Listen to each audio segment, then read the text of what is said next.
I woke up one morning without a voice, for no reason. I'm a good person, I eat healthy, take vitamins, I never get sick, not even a cold. I sleep 7.5 hours every night. I don't raise my voice, do not do excessive talking, and definitely not in smoky, loud places where my vocal cord would get strained. I don't drink a lot. Just a glass or two with dinner, and even then mainly when I go out for dinner, not when I'm eating at home. Although I would say that the odd glass twice a week with my meal is a nice relaxer. I work with my voice. I am on the phone most of the day. I deal with inquiries. I work for a bank. This sounds very mundane, but I don't work in a call center. I am, well, the best way to describe it is being like a personal banker's assistant. I deal with very wealthy people when they have questions about their personal bank accounts. Nothing too exciting, mainly things like changing addresses, setting up new savings accounts. You see, these people don't want to feel like they're speaking to anyone. They want to feel special. So they call their personal bankers, who of course have no idea how the actual systems in the bank work. They just know what to do with money. So they say, I'll pass you through to Lynn. She knows everything and can help you with whatever your non-financial queries you have. And so they get passed to me. I give them my personal extension so they can call me whenever they need to, and they feel very special. I have an efficient voice. It is professional and authoritative, but also, I think, approachable. When you hear me speak, you know that I am capable of solving any problems you may have. You know that you are in safe hands.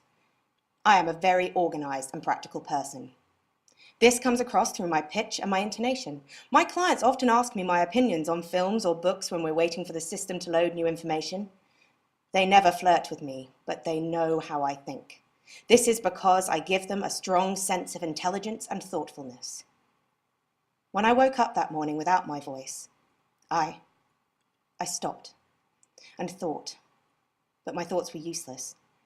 I wrote an email to my supervisor to tell him I was ill. He was surprised. This was my first sick day in the 5 years I had been there, but I couldn't express to him my own surprise and shock as the words on the page don't have the same effect. So I just said I was allowed to be sick, then worried that that sounded rude. He of course apologized and thought he had offended me. It was all wrong. I then went to the butcher's to get some meat. I thought a dose of protein might help the situation, but when I got there, I couldn't ask for what I wanted. I couldn't explain. My hands pointed, but my body didn't know how to react to being used for something other than practical tasks. So I gave up and went home and ordered food online. It came the next morning, but it was awful. I like to choose what I get. I want to know exactly what I'm putting into my body. I would never have chosen that cut of lamb, that piece of lettuce, that slice of cheese. I went back to the butcher's. I gestured that my voice was gone, pointed at my throat, felt his eyes on my outstretched neck. I caught my reflection in the mirror at the back of the shop. All I could see was the white, smooth skin of across my collarbone thrust forward for the butcher to view, surrounded by pieces of dead carcass, exposed. My breath caught in my throat. My hands gestured wildly to distract from the visual of my bare skin. He seemed to understand and asked me questions. Lamb, beef, chicken. While I shook my head, gave the thumbs up, pointed, showed size through the between my hands and bit my lip in frustration and then in joy for being able to get exactly what I wanted. Next was the vegetable shop. Hands touched and twirled, fingers counted, hips jut out as I angled through the customers to get in front of the vegetable I wanted.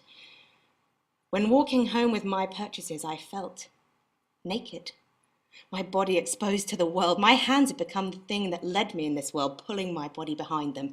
They conversed as my body agreed. I was too tired to cook and eat when I got home. Instead, I opened a bottle of wine and had a bath. The water covered my skin. The bubbles floated around my stomach and nipples, and my toes touched the end. My arm rested on the bathroom, holding the wine glass. Sip after sip. The water cooled and the bottle emptied. I lost my voice for 2 weeks. By the end of the second week, I knew all the cuts of meats I liked by the part of the body they came from. On the Sunday, I pointed out lamb. I then gestured to my thigh. I had roast leg of lamb with homemade mint sauce and another whole bottle of wine.